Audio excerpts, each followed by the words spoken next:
नमस्कार दोस्तों, आज मैं आपको एक ऐसी औरत की वाकया सुनाने जा रहा हूँ जिसने अपनी बच्ची को पैदा होते ही ले जाकर कुत्ते के हवाले कर दिया और कुत्ते ने उसके साथ क्या किया। आज की ये वाकया बहुत ही ज़्यादा दर्दनाक साथ ही साथ मोटिवेशनल है, इसलिए इस वाकया को पूरा ज़रूर देखें। इस वाकया के अंत में आपको एक ऐसा संदेश मिलेगा जिससे आप जीवन भर उसका लाभ ले सकेंगे। तो आइए मित्रों, बिना किसी देरी किए इस वाकया को शुरू ही कर लेते हैं। एक गांव में एक बहुत बड़ा जमींदार रहता था।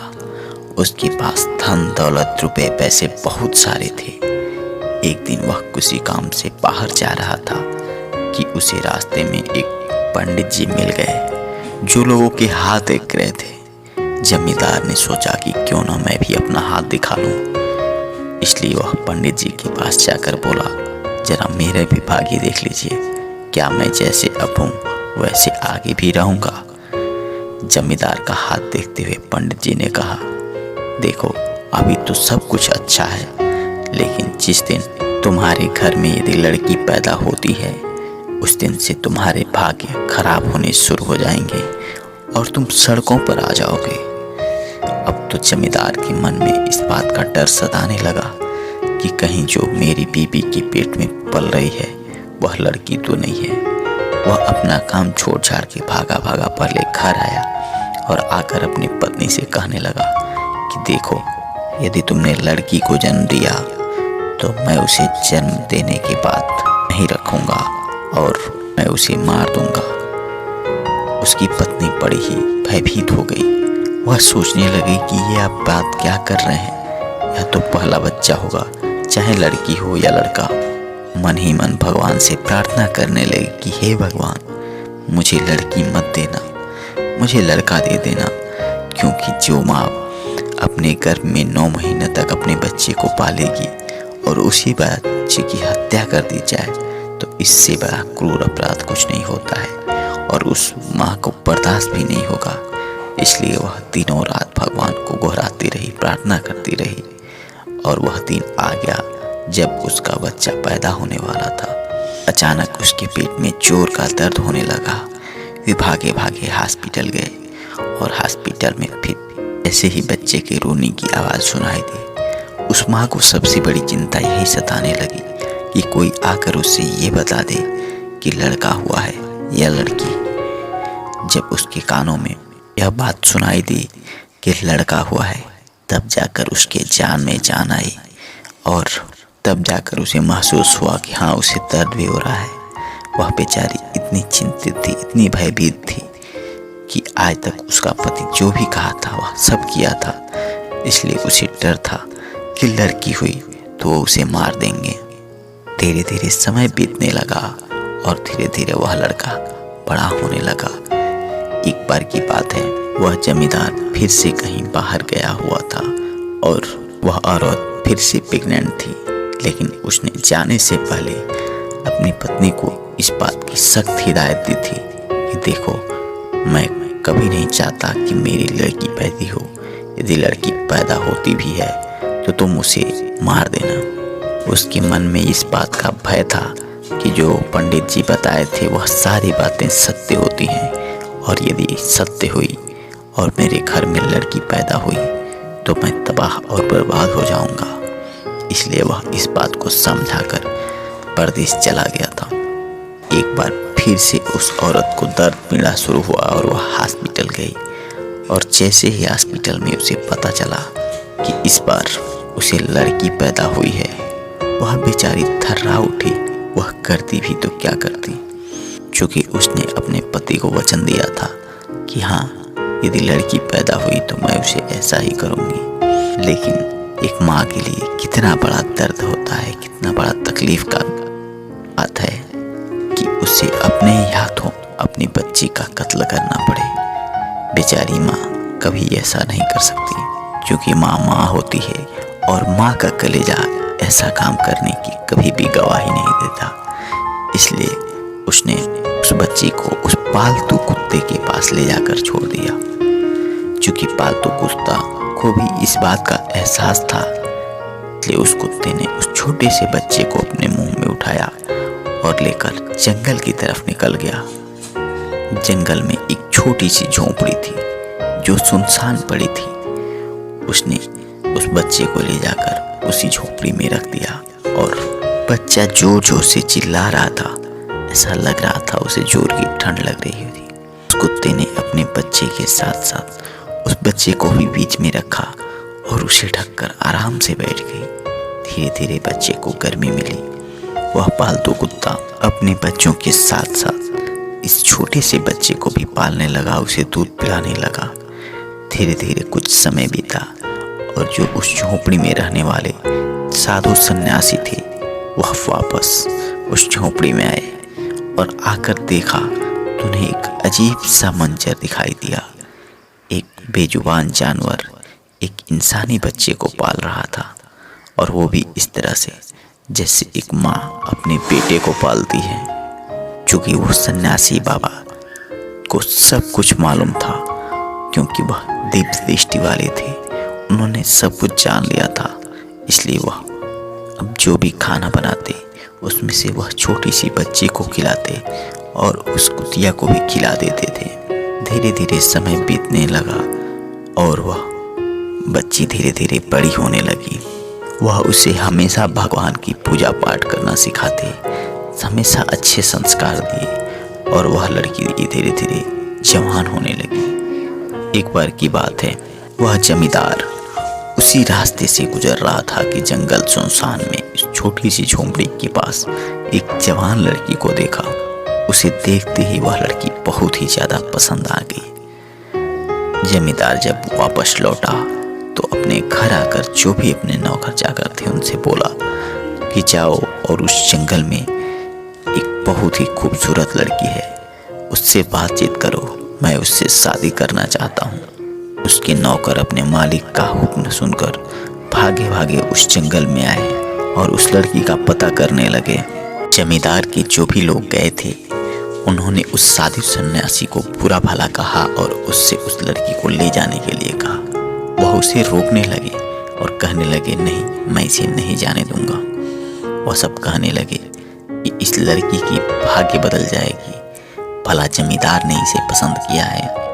क्योंकि वह सन्यासी बाबा सब जानते थे और आंखों के सामने अपने इस तरह के अनर्थ वह नहीं चाहते थे, इसलिए वह चुपचाप उन लोगों के साथ जमींदार के पास चले गए। और जमींदार ने जब उस लड़की से शादी न करने का कारण जानना चाहा तब उन्होंने कहा कि मालिक, आप जब परदेश में गए थे और उस समय जो आपके घर में बिटिया पैदा हुई थी जिसे ले जाकर जंगल में छोड़ दिया गया था, यह वही लड़की है। और क्या आप चाहेंगे कि अपनी ही बेटी से आप शादी करें? जमींदार की आंखें खुल गई, लेकिन मन ही मन उसे बहुत ही गुस्सा आया। जिस लड़की को जानता था कि वह मर गई है, वह आज भी जिंदा थी और उसने उस साधु सन्यासी को बंदी बनाने का आदेश दे दिया और अंदर आकर घर में अपनी पत्नी को डांटने लगा, मारने लगा।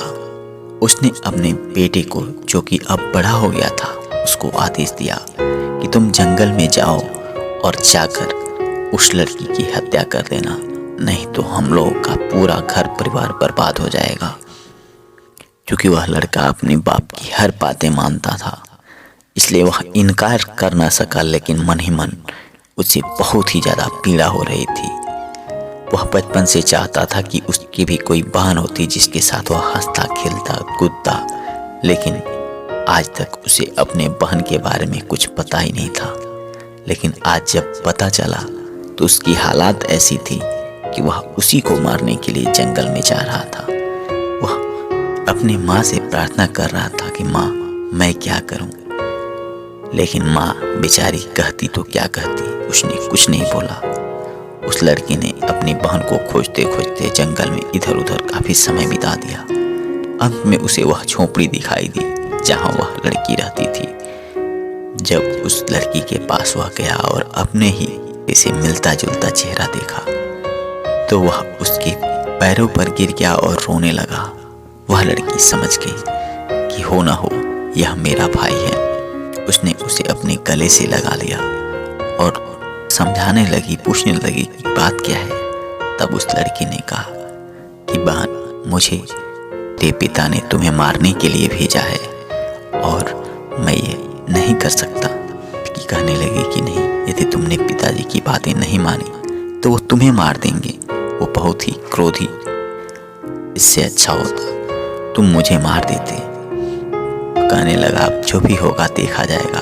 वह अपने बहन से मिलकर चुपचाप वापस आने लगा और रास्ते में उसने एक हिरनी का शिकार किया, जिसकी आंखें निकालकर अपने पिता के पास लेकर गया, क्योंकि उसके पिता ने कहा था कि तुम अपनी बहन को मारकर उसकी आंखें निकाल कर लाना, तभी हमें विश्वास होगा कि तुमने सच में अपनी बहन को मार दिया है। इस तरह से अब उसके पिता को भी विश्वास हो गया कि उसकी बेटी इस दुनिया से चली गई है। कुछ समय के बाद से उस जंगल से एक राजकुमार गुजर रहे थे, जिसकी नज़र उस लड़की पर पड़ी। उन्हें एक नज़र देखते ही उसे उस लड़की से प्यार हो गया। वह धीरे धीरे उसके पास गए और जाकर कहने लगे, क्योंकि लड़की पहले सहमे हुई थी, क्योंकि उसके ऊपर इतने सारे अत्याचार हुए थे, जुल्म हुए थे, जिसकी वजह से वह बार बार बहुत ज़्यादा परेशान हो चुकी थी। अब वह नहीं चाहती थी कि इसी प्रकार की किसी दिक्कत परेशानी में वह पड़े, इसलिए वह दबे शब्दों से अंदर जाने लगी। उस राजकुमार ने कहा, देखो, मैं तुम्हें कोई हानि नहीं पहुंचाऊंगा। मैं यहाँ का राजकुमार हूँ और मुझे तुम बहुत ही ज़्यादा पसंद हो। यदि तुम्हारी इच्छा हो तो मैं तुमसे शादी करना चाहता हूँ। वह लड़की भी अकेले रह रह कर अपनी ज़िंदगी से थकती जा रही थी, इसलिए उसने हामी भर दी और उस राजकुमार के साथ चली गई। राजकुमार के यहाँ बड़े ही धूमधाम से उस लड़की के साथ राजकुमार की शादी हो गई। धीरे धीरे कुछ समय बीता और उस राजकुमार के 2 छोटे छोटे बच्चे पैदा हुए। एक दिन की बात है, राजकुमार ने अपने करीबी लोगों को अपने घर पर निमंत्रित किया और अपनी पत्नी से कहा कि तुम सबके लिए भोजन बनाना और अपने हाथों से परोसना। राजकुमार ने कहा, ठीक है। उस दिन जब घर पे सारे मेहमान आ गए और राजकुमारी खाना खिलाने जा रही थी, तो वह खिड़की से देखी तो उसे नजर आया कि इन अतिथियों में उसके पिता भी आए हुए हैं। वह पल्लू से अपना चेहरा और ज़्यादा बांध दी कि कहीं उनके पिता को यह शक न हो जाए कि यह उनकी ही बेटी है, और वह चुपचाप सबको खाना खिला दी। खाना खाने के उपरांत उस राजकुमार और उस जमींदार ने उस राजकुमारी से कोई कहानी सुनने के लिए कहा। राजकुमारी ने कहा, मैं कहानी सुना दूंगी, लेकिन मेरी एक शर्त है। राजकुमार ने पूछा, कौन सी शर्त है? तब उस राजकुमारी ने कहा कि वो जो आपके साथ जमींदार है ना, उनके घर एक सन्यासी बाबा कैद हैं। यदि आप उनको छुड़वा लें और वो भी आ जाएं इस सभा में, तो मैं उनके सामने यह कहानी सुनाऊंगी, क्योंकि आपने बहुत दिनों से मेरी ज़िंदगी का राज पूछता रहे और मैं अपनी ज़िंदगी के पिछले समय का कोई राज नहीं बताई। आज मैं कुछ ऐसी कहानी सुनाऊंगी जिसकी वजह से आपके सवाल भी दूर हो जाएंगे। राजकुमार ने फौरन उस जमींदार को आदेश दिया। उस जमींदार ने उस सन्यासी को छुड़वाकर अपने पास यहाँ सभा में बुलवा लिया। अब राजकुमारी अपना कहानी सुनाना शुरू की। राजकुमारी ने कहा, एक बहुत ही बड़े जमींदार जब कहीं जा रहे थे तो उन्होंने किसी ज्योतिष से, पंडित से अपना हाथ दिखवा लिया और उस पंडित ने यह कह दिया कि यदि उसके घर में बेटी पैदा होगी तो वह पूरी तरह से बर्बाद हो जाएगा। इस तरह से जमींदार ने अपनी बेटी को मारने के लिए उसे ले जाकर जंगल में फेंक दिया और उस बेटी की रक्षा एक पालतू कुत्ते ने किया, एक साधु सन्यासी ने किया। धीरे धीरे वह लड़की बड़ी हुई और उसी लड़की से शादी के लिए वह जिद करने लगा। लेकिन जब वह उस लड़की से शादी करने में विफल रहा, उसे सच्चाई पता चली कि यह उसकी बेटी है, तो वह उसे मारने के लिए अपने बेटे को भेज देता है। यह कहानी सुन सुनकर जमींदार के पांवों तले जमीन खिसक रही थी। वह यही जानता था कि उसकी बेटी मर चुकी है, लेकिन कहानी जैसे जैसे आगे बढ़ी और उसे यह यकीन हुआ कि यह जो कहानी सुना रही है यह कोई और राजकुमारी नहीं बल्कि उसकी बेटी है। तब वह अपने किए कर्म पर बहुत ही ज़्यादा लज्जित हुआ और वह भरी सभा में जाकर अपनी बेटी के पैरों पर गिर गया और सबके सामने अपनी गलती मानने लगा कि वही जमींदार जिसकी कहानी चल रही है वह जमींदार मैं हूँ और वह बेटी यही है।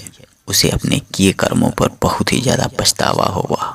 वह अपनी बेटी से माफ़ी मांग लिया और राजकुमार से भी यह आज्ञा लिया कि वह अपनी बेटी को ले जाकर अपने घर ले जाना चाहता है। राजकुमार ने खुशी खुशी हामी भर दी और वह अपनी बेटी को लेकर वापस अपने घर आ गया। घर आया और उसकी माँ ने जैसे ही अपनी बेटी की झलक देखी उसकी आंखों से आंसू टपकने लगे, रोने लगी, कहने लगी कि बेटी मैंने तो तुम्हें जन्म लेते ही ऐसे कह छोड़ दिया था जहाँ से तुम बच न पाई। भला ऊपर वाले की धन्य है, उसकी करिश्मा धन्य है कि आज मैं तुम्हारा देख पा रही हूँ। कुछ समय बाद उस जमींदार ने बहुत ही धूमधाम तरीके से अपनी बिटिया की विदाई उस राजकुमार के यहाँ कर दी और सभी लोग खुशी खुशी रहने लगे। मित्रों, कहा जाता है ना, जिसके ऊपर भगवान की कृपा प्राप्त हो, जो भगवान आशीर्वाद प्राप्त कर लेता है उसके ऊपर लाख भी जुल्म किया जाए वह उसे सह लेगा और आगे बढ़ जाएगा। इसलिए मित्रों, सबसे ज़रूरी है कि हम प्रभु का आशीर्वाद प्राप्त कर सकें, प्रभु की कृपा प्राप्त कर सकें। इसकी ये कहानी आपको कैसी लगी हमें कमेंट बॉक्स में ज़रूर बताएं और चैनल पे नए हैं तो चैनल को सब्सक्राइब कर अपने मित्रों यारों के साथ इस कहानी को ज़रूर साझा कर दें।